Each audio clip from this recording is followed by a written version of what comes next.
نہیں لکھا ہوا ہے کہ مزار بناؤ. یہاں تک کہ اللہ کے رسول محمد صلی اللہ علیہ وسلم نے کہا کہ کوئی بھی قبر پکی نہیں ہونا چاہیے، اگر پکی ہے تو اس کو زمین سے نش کرنا چاہیے. یہ سبز گنبد بھی توڑ دیا جائے، قبر پہ گنبد بنانا منع ہے، اور بالکل صحیح بات ہے، منع ہے، قبر پہ گنبد بنانا منع ہے، تو توڑ دیا جائے.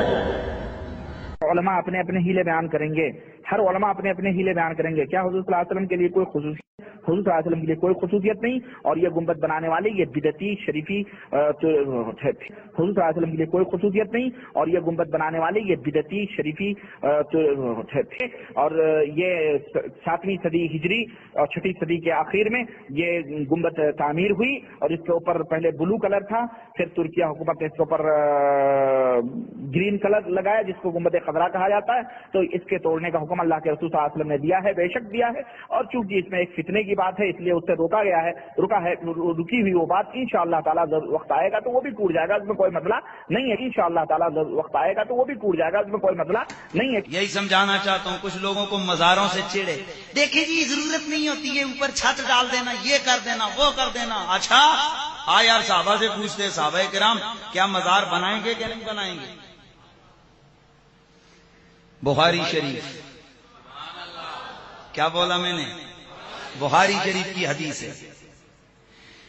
اللہ اللہ سرکار کے وصال کے بعد ولید کے دور میں میرے رسول اکرم کے مزار پرانوار کی دیوار گر گئی. سرکار کے مزار کی سرکار کے مزار کی دیوار گر گئی.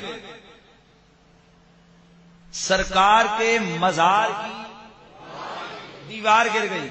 ولید نے آرڈر دیا گہری دیوار بنیادیں کھودو اور اچھا سا مزار بناؤ. تابعین کا دور ہے.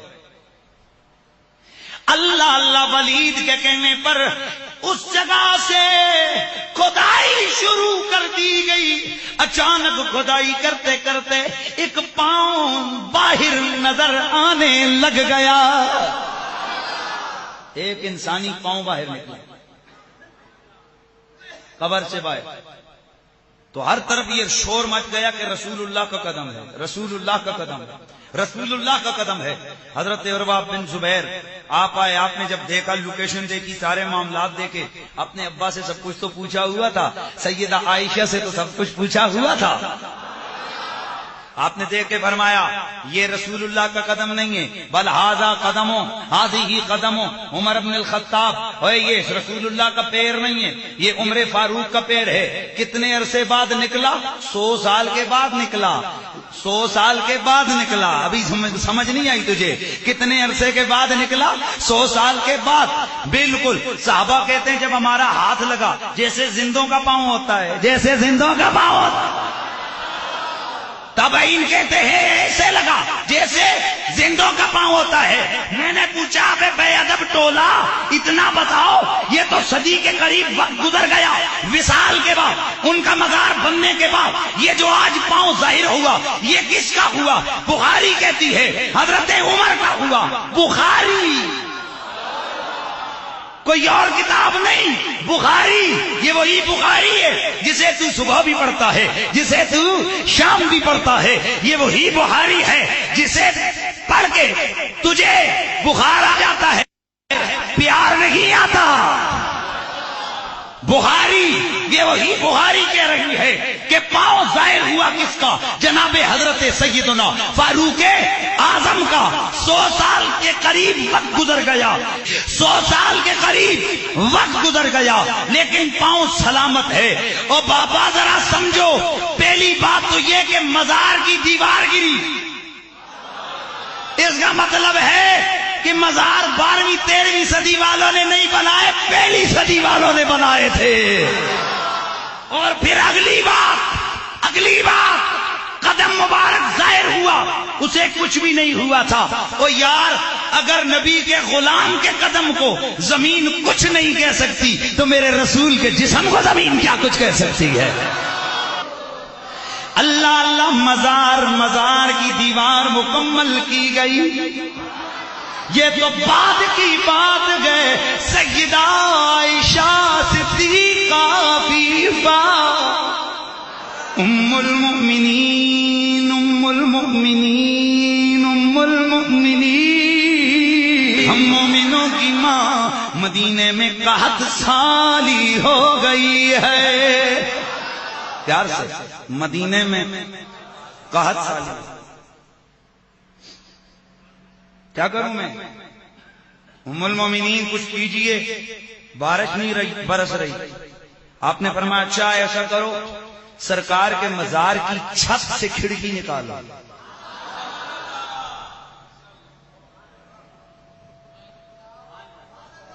سرکار کے مزار کی چھت سے کھڑکی نکالو، چھت سے کھڑکی نکالو.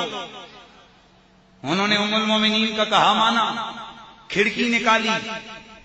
آسمان اور قبر رسول کے درمیان جب پردہ حائل نہ ہوا، اتنی بارش برسی، اتنی بارش برسی. صحابہ فرماتے ہیں بعد میں مدینے والوں نے پکی کھڑکی رکھ دی. کبھی غور کیا ہو تو آج بھی سرکار کے گنبد پہ کھڑکی موجود ہے.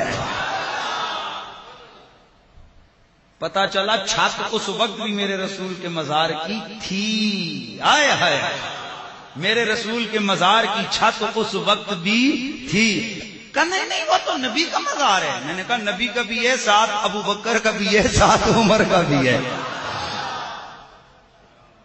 اور کمال یہ ہے کہ یہ مزار بنایا کس نے؟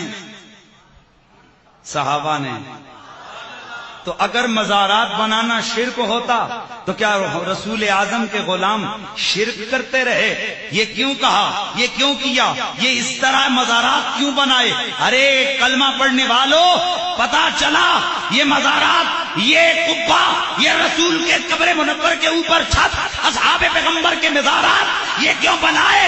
اگر یہ ناجائز امر ہوتا علی کبھی نہ ہونے دیتا، عثمان کبھی نہ ہونے دیتا، حسن کبھی نہ ہونے دیتے، حسین کبھی نہ ہونے دیتے، طلحہ و زبیر کبھی نہ ہونے دیتے، جناب عبد الرحمن بن عوف کبھی نہ ہونے دیتے، کبھی نہ ہونے دیتے. یہ میرے مصطفیٰ کے صحابہ کا مزار بنانا اس بات کی دلیل ہے کہ مزار بنانا شرک و بدعت نہیں، محمد عربی کے غلاموں کی سنت ہے.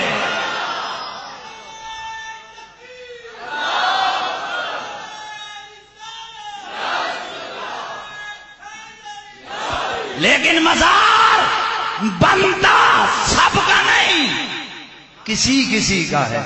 بس گفتگو کو ان کی طرف لے کے جا. مزار ہر کسی کا نہیں بنتا، ادب والوں کا بنتا ہے، محبت والوں کا بنتا ہے. اچھا میں آگے بڑھتا ہوں. یعنی سادہ لفظ اگر بولوں نا تو مزار بے ایمانوں کا نہیں بنتا، اللہ کے ولیوں کا بنتا ہے. مزار اللہ کے ولیوں کا بنتا ہے. تو یہ پہلی صدی میں مزار شروع ہوئے صاحب.